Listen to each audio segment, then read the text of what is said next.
During the Ndaba conference held by Traffic Safety Council of Zimbabwe in the capital recently, the police spokesperson, Assistant Commissioner Nyati, hastened the public and motorists to properly register their vehicles, urged the transport associations to enforce discipline in their structures. Let us have businesses which are registered in Zimbabwe, including transport.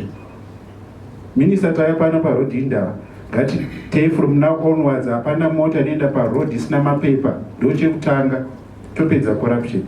Kana mota ikanzi iyo inofanira kutakura vanhu from Harare CBD tichitumwisa ngaive registered, torerutsa basa remapurisa. And then kana ichinzi ndeassociation yegako, why should be motikari yegako ichitakura vanhu kana permit expire? You know, I'm saying this is about tinofona ma-associations and you see no action. And so why should you say government ngaite kuti ma-associations akawanda imi musikadi kumanage ma-associations aripo iko zvinezvi? Let's make the job of the ministers easy by being exemplary. He also denounced the corruption amongst police officers. Isusu we are saying it takes two to tango. Anopa mari neari kutora vese tinosunga. Takambotanga tichisunga mapurisa chete, tikaona kuti hazvibatsiri bhozi hazvisi kupera. Tikasunga tawe izvezvi takusunga mese vanopa mari nevanotora, so don't complain, we will arrest all.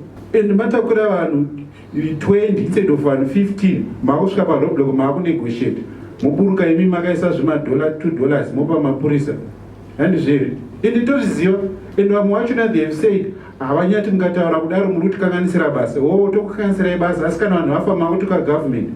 Let us be serious if you want to contribute towards safety on the road. This Ndaba should provide solutions. Hatina kuna kuya kuno kuma talk shows. Minister vane basi imimi tangai nevanhu venyu first and foremost. Then from there tikadaro tapedza corruption. TSCZ every year invites different stakeholders in the transport sector to objectively discuss and offer permanent solutions in order to reduce road carnage in the country. I'm Farem Chumbanzo reporting for Vaya.com in Harare.